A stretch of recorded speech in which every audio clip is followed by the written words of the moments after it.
आज मैं आप लोगों के समझ CUET एग्जाम के बारे में थोड़ा सा डिस्कस कर लेता हूँ। इसका सिलेबस क्या है, एग्जाम का पैटर्न क्या होगा, इन सब बारे में हम लोग डिस्कस करेंगे।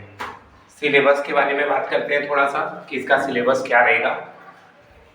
तो अगर हम इसके सिलेबस की बात करें, सिलेबस में हमको पढ़ना क्या क्या है, तो जो आपने सब्जेक्ट चुना है, जैसे कि जब आप चुन रहे थे उस टाइम में आपने एक यूनिवर्सिटी चुनी थी कि किस यूनिवर्सिटी के अंतर्गत आपको एग्जाम देना है। तो एट ए नॉर्मल अधिकतर बच्चों ने SKU को चयन किया है, क्योंकि SKU के अंतर्गत आपका देवघर कॉलेज, बाजला कॉलेज और सत्संग कॉलेज ये आपका मुख्य रूप से आते हैं। हालांकि कुछ बच्चे ऐसे भी हैं जिन्होंने BHU का भी सिलेक्शन किया है या अलीगढ़ मुस्लिम यूनिवर्सिटी का भी सिलेक्शन किया है, ALU का। तो अब देखिए, अगर हम बात करें ये सब यूनिवर्सिटीज की, तो इसमें अलग अलग क्या है। जैसे BHU के लिए अगर किसी ने बनारस हिंदू यूनिवर्सिटी को चयन किया है तो उसके टेस्ट पेपर में आपका अनिवार्य रूप से जनरल टेस्ट का पेपर होना चाहिए। अब सर जनरल टेस्ट का पेपर क्या है, तो जनरल टेस्ट का पेपर में आपको मैथ का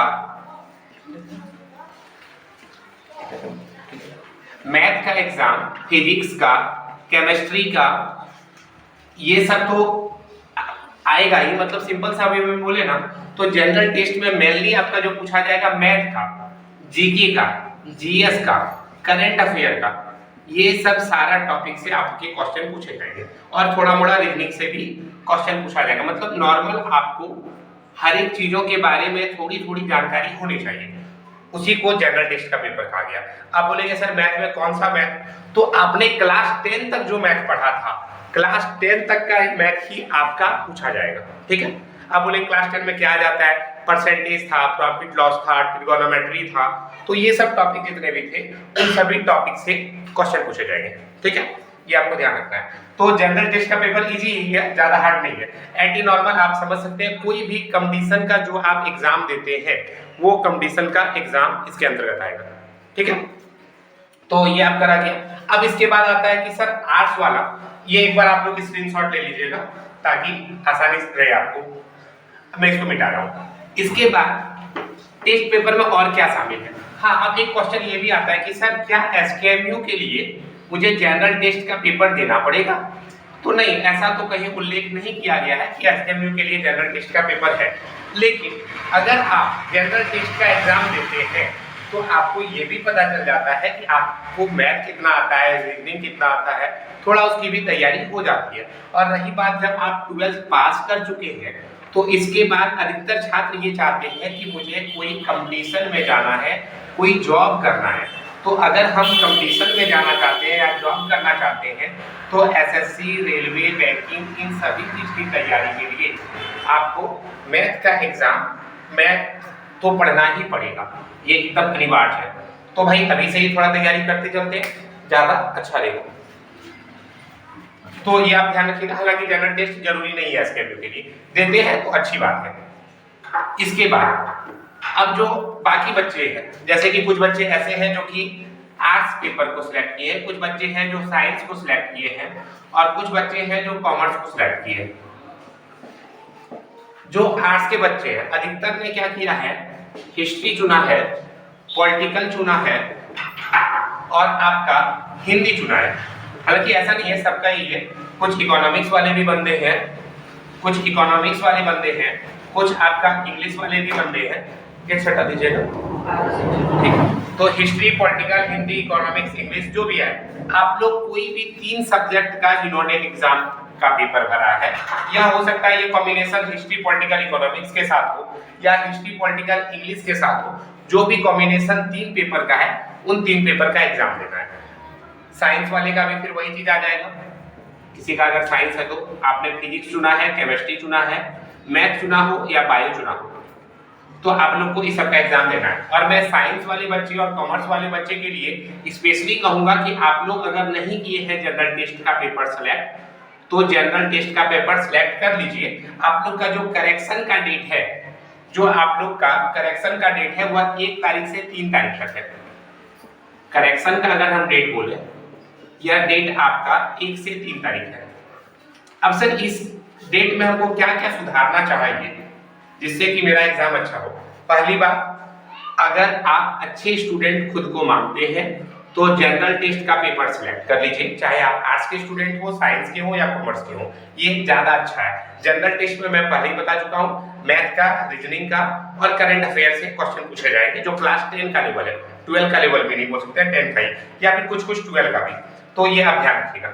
इसके बाद आपको 3 सब्जेक्ट का एग्जाम देना है, और इसमें क्या किया है, अधिकतर बच्चे ने जहां से भी फॉर्म भरा है वे लोग क्या किए हैं, ये 3 सब्जेक्ट के बजाय कोई बच्चे का मैंने जो फॉर्म देखा था वे सिर्फ हिंदी को ही सिलेक्ट कर लिया। नहीं, कम से कम 3 सिलेक्ट करना है। 3 से अधिक कर लेते हैं तो अच्छा है, आपको ज्यादा एग्जाम देना पड़ेगा, पैसा भी ज्यादा देना पड़ेगा, लेकिन 3 तो करना ही है। जनरल टेस्ट साइंस कॉमर्स के लिए अनिवार्य मैं मानूंगा, आर्ट्स वाले के लिए उतना अनिवार्य नहीं है। और डेट में, और साथ ही साथ अधिकतर का मैंने भी किया था कुछ एसकेएमयू का जो फॉर्म है उसमें सबने क्या किया, अधिकतर बच्चों ने सिर्फ लिखा है बीए मेजर इन हिस्ट्री। अब भाई हिस्ट्री में तो लिमिट सीट है ना, बहुत ज्यादा सीट तो हिस्ट्री में है नहीं। जब हिस्ट्री में बहुत ज्यादा सीट है नहीं, सब बच्चे हिस्ट्री चुनेंगे, तो मान लेते हैं एसकेएमयू यूनिवर्सिटी के अंदर 1000 बच्चों का सीट है हिस्ट्री का, और अप्लाई जो है 5000 बच्चों ने हिस्ट्री में कर दिया, तो 4000 बच्चे तो आउट हो जाएंगे ना।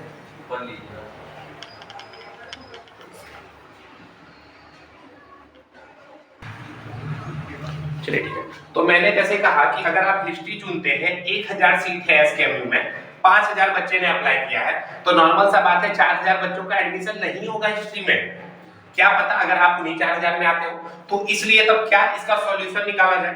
तो इसका सॉल्यूशन सीधा सा बात है, आप क्या कीजिए, वो वेबसाइट पे जाइए, सीयूईटी के वेबसाइट पे, और वेबसाइट पे जाने के बाद जाके करेक्शन कर लीजिए। अभी आपके पास टाइम है 1 तारीख से 3 तारीख तक, जाकर के एक बीए मेजर इन हिस्ट्री, एक दूसरा आप सेलेक्ट कर लीजिए बीए मेजर, अगर आपका पॉलिटिकल साइंस रहा है 12th में तो पॉलिटिकल साइंस सेलेक्ट कर लीजिए, या फिर आपका हिंदी रहा है तो आप हिंदी सिलेक्ट कर लीजिए। आप चाहे तो इकोनॉमिक्स सिलेक्ट कर सकते हैं या इंग्लिश सिलेक्ट कर सकते हैं। तो क्या इन सब को बढ़ाने से मेरा पैसा बढ़ेगा? नहीं, आपका जो पैसा लगा है उतना ही लगेगा, कोई अंतर नहीं है। हालांकि ये बात और है कि अगर आप जाते हैं कोई भी कैफे में इसको करवाने के लिए, तो आपसे 10 रुपया या 20 रुपया एक्स्ट्रा मांग लिया जाए तो वो अलग बात है, कि आप खुद से भी मोबाइल से कर सकते हैं, आपका मन। तो ये चीज आप करेक्शन कर लीजिएगा, और कम से कम 3 सब्जेक्ट चुनिए, क्योंकि हो सकता है हिस्ट्री का सीट भर जाए तो आपका हिस्ट्री में एडमिशन नहीं होगा, तो बशर्ते पॉलिटिकल रहेगा तो पॉलिटिकल में करा लेंगे, या हिंदी रहेगा तो हिंदी में करा लेंगे, कोई दिक्कत नहीं है ना। तो ये आप लोग ध्यान रखिएगा। और साइंस वाले बंदे भी अधिकतर कोई क्या किए, सीधा जाकर के वे बोले कि सर कुछ जो देखना होगा बाद में स्क्रीनशॉट ले लीजिएगा, अच्छा रहेगा, मैं मिटा रहा हूँ थोड़ा सा। अब देखिए, थोड़ा साइंस वाले बंदे के लिए भी बोल देते हैं। अब साइंस वाले बंदे में क्या है, कोई बच्चे अपने आप को बहुत टैलेंटेड मान रहे हैं कि भैया हम मैथ ऑनर्स ले लेंगे या फिजिक्स ऑनर्स ले लेंगे। कुछ जो महा टैलेंटेड बच्चे हैं, कुछ केमिस्ट्री ऑनर्स भी लिए, अच्छा है, केमिस्ट्री बहुत अच्छा है, जॉब के चांसेस भी बहुत ज्यादा है। लेकिन होता क्या है, मान लेते हैं संजोग की बात, आपका 33% से कम आ जाता है किसी सब्जेक्ट में, तो आपका एडमिशन मैथ ऑनर्स, फिजिक्स या केमिस्ट्री ऑनर्स में नहीं होगा। तो मैं बस यही कहूंगा कि आप लोग जो साइंस वाले बंदे हैं वे इसके साथ साथ 1-2 आर्ट्स का भी सब्जेक्ट रख लीजिएगा। अभी चुन करके इकोनॉमिक्स है, इंग्लिश है या हिस्ट्री है, ताकि आपको बाद में प्रॉब्लम नहीं हो। अगर 33% से कम मार्क्स आ गया, अगर 33% से कम मार्क्स आ गया तो बाद में प्रॉब्लम नहीं होगा। इसलिए 2-3 सब्जेक्ट सिलेक्ट कर लीजिएगा, बीएससी के अलावा बीए का भी, ठीक है। क्या कुछ पूछना है? तो जैसे जो साइंस है उसको आर्ट्स में आने के लिए कोई फॉर्म भरना हो या ऐसे? नहीं, अगर कोई साइंस के बंदे हैं और उनको आर्ट्स में आना है कि हिस्ट्री ऑनर्स में आ जाना है, कोई फॉर्म नहीं भरना है, बस इसी में अपना एडिट कर लीजिएगा।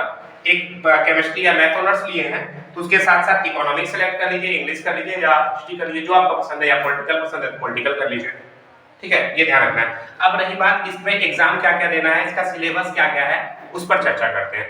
चलिए मैं सिलेबस दिखा देता हूँ। इसका सिलेबस जो है मैं दूसरे पार्ट में अपलोड कर दूंगा, चेक कर लीजिएगा एक बार।